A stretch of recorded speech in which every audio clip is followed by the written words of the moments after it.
Hello everyone, আসসালামু আলাইকুম।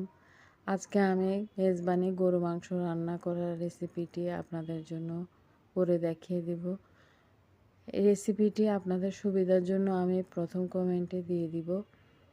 এখন এখানে যা যা লাগবে দেখতে পাচ্ছেন, সবগুলো দিয়ে আমি 1 কাপ তেলের মধ্যে 1 কাপ পেঁয়াজ বেরেস্তা করে সেই তেলের মধ্যে একে একে সব মশলাগুলো দিয়ে দিচ্ছি।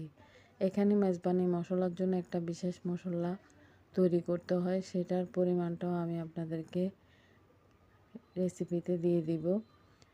এখানে আমি সবগুলো অথেন্টিক মেজবানি রেসিপিতে রান্না করার চেষ্টা করেছি। আর যতগুলো ইনগ্রিডিয়েন্ট আমি ব্যবহার করেছি সবগুলো প্রিমিয়াম কোয়ালিটির। তেল থেকে শুরু করে গুঁড়ো মশলা, এগুলো আমি গোটা মশলা কিনে ঝেড়ে মুছে রোদে শুকিয়ে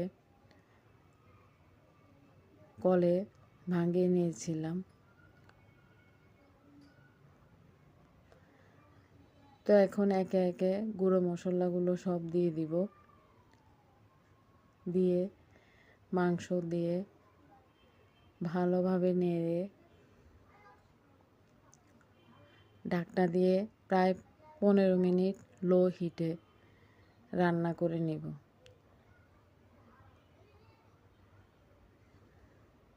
মাংস থেকে পানি ছেড়ে দিয়ে মাংসগুলো এই পানিতে কষানো হয়ে যাবে।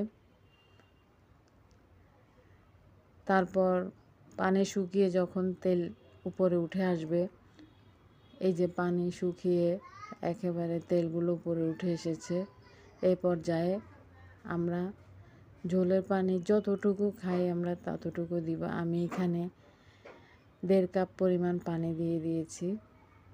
তো এই মাংসটা মাখা মাখা রান্না করতে হয়।